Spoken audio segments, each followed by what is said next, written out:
அனைவருக்கும் வணக்கம். நாம் இப்பொழுது நமக்கு எப்படிப்பட்ட தலைவர்கள் வேண்டும் என்பதை பற்றி பார்க்கலாம். நாட்டிலே பல பேர் வேட்டி சட்டைகள் போட்டுக்கொள்கிறார்கள். நல்ல உயர்ந்த ஆடைகளை போட்டுக்கொண்டு தலைவர்கள் என்று நின்று ஓட்டு கேட்கிறார்கள். மக்களும் அந்த கரிஸ்மாவில் மயங்கி அவர்களுக்கு ஓட்டு போட்டு விடுகிறார்கள். ஆனால் அப்படி செய்யக்கூடாது. நாம் தலைவர்களை தேர்ந்தெடுக்கும் பொழுது தலைவன் என்பவன் காற்றைப் போல் இருக்க வேண்டும். காற்று இல்லாமல் நம்மளால் வாழ முடியாது. அதேபோல் காற்று இருக்கும் இடமே தெரியாது. இன்றியமையா தன்மையுடன் தலைவன் செயல்பட வேண்டும். தலைவன் என்பவன் நம்பிக்கைக்குரியவனாக இருக்க வேண்டும். நமது மானத்தை காப்பவனாக இருக்க வேண்டும். நம்முடைய பொருளாதாரத்தை அழிக்காதவனாக இருக்க வேண்டும். ஊரையடித்து உலையில் போடாதவனாக இருக்க வேண்டும். அப்படி இருக்கும் பொழுது தலைவன் நம்பிக்கைக்குரியவனாக இருக்கின்றான். மக்கள் அவனை நம்ப ஆரம்பிக்கிறார்கள்.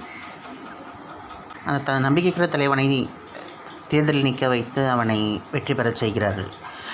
அப்படி நம்பிக்கைக்குரிய தலைவனை நாம் சிறு வயதிலிருந்தே நாம் தேர்ந்தெடுக்க வேண்டும்.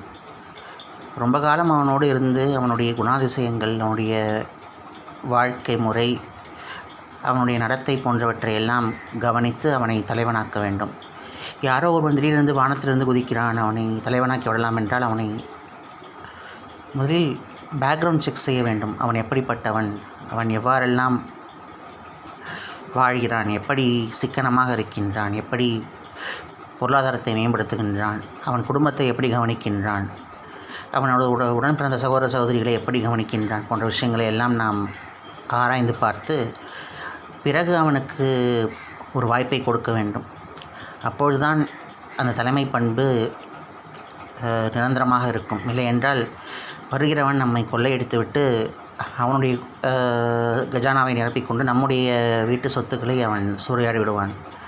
அப்படிப்பட்ட நிலை ஏற்படக்கூடாது என்பது என்னுடைய கருத்தாகும். எப்பொழுதும் தலைமை பண்பில் இருப்பவர்கள் தூய்மையாகவும், வாய்மையாகவும், நேர்மையாகவும், திறமையாகவும், நல்ல வாக்கு வன்மையுடனும், நல்ல ஆளுமையுடனும், மக்களை ரஞ்சகமாக இழுக்கக்கூடிய சக்தி பெற்றவர்களாகவும், நல்ல ஜனரஞ்சகமாகவும், நல்ல மனிதநேயம் உள்ளவர்களாகவும், நல்ல பண்புகளை உடையவர்களாகவும் இருப்பவர்களை பார்த்து நாம் தலைவர்களாக தேர்ந்தெடுக்க வேண்டும்.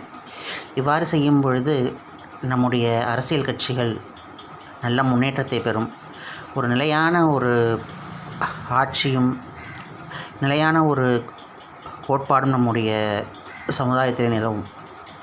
இதை அனைவரும் பின்பற்றி நடக்க வேண்டும் என்று நான் வேண்டி விரும்பி கேட்டுக்கொண்டு அமைகிறேன். நன்றி, வணக்கம்.